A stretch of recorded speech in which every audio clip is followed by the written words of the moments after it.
More than a year after the massive row that engulfed Karnataka Chief Minister and the State Lokayukta erupted, now Justice Santosh Hegde has come out with a damning indictment of the BJP.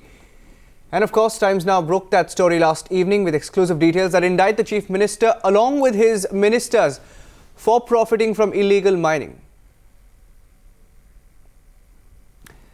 And let's also tell you that Justice Santosh Hegde this morning confirmed the details that Times Now did break last evening with exclusive details. We broke that indicted the Chief Minister along with his ministers for profiting from the illegal mining operations. And this morning, Santosh Hegde confirmed that 4 ministers, including the Reddy brothers, were involved in illegal mining. Lokayukta Santosh Hegde, the man very much in the news at the moment. So when will you be officially tabling the report on illegal mining?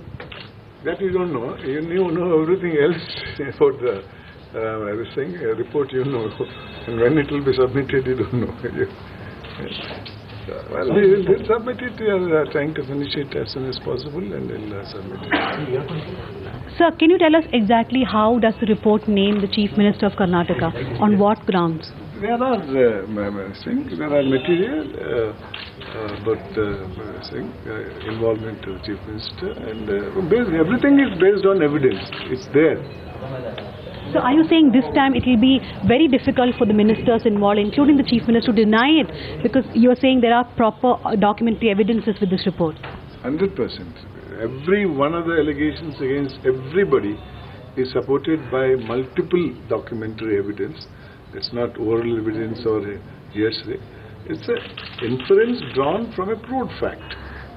Sir, are there any bank accounts that have been traced by the Lokayukta? Yes, we have traced the bank accounts with the help of the income tax raid report and all.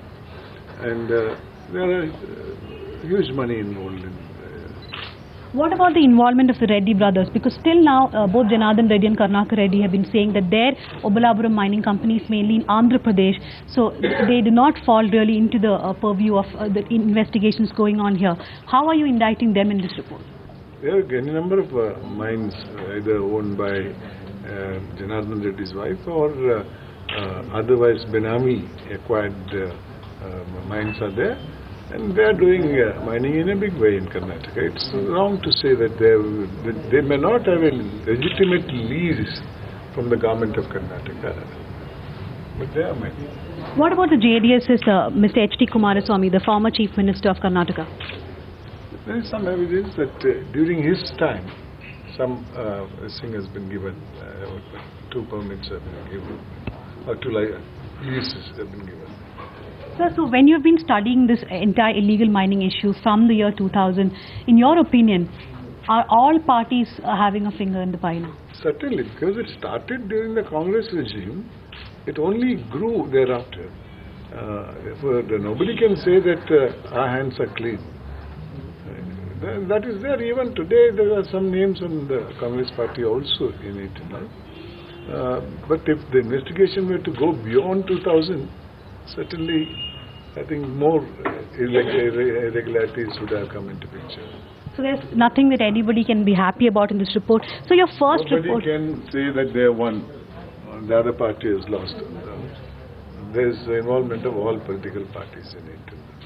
So the first report was kept in cold storage by the government. Not much action was taken. You're retiring in August first week. So there's really, you're not around to put pressure on the government to somehow implement these recommendations. So are you hopeful that there will be some action taken or the second report also will go into cold storage? No, I don't think so. Even if this report had not leaked, I don't think they would take action on this thing. And maybe this one, they will start saying it's leaked and also there's no value. I don't know how the two things there is evidence, there is material, is a finding and all.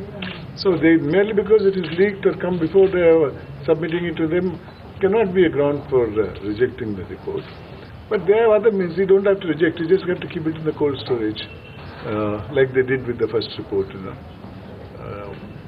I'm sure that since the matter is seized by the Supreme Court, I don't think it will be that easy for them to put it in the waste paper basket.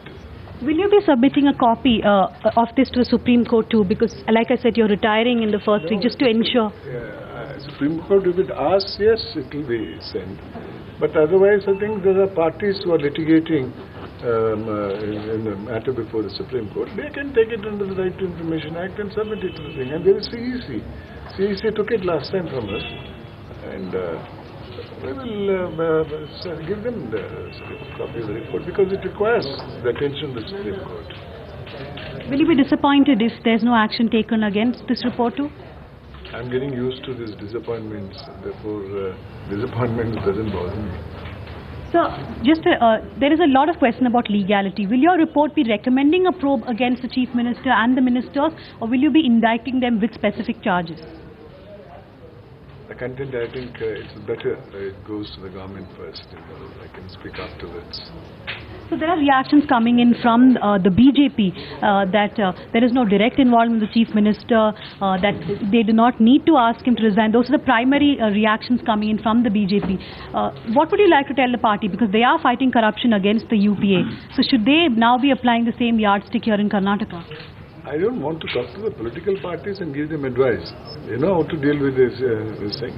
Let them read the report. They'll know.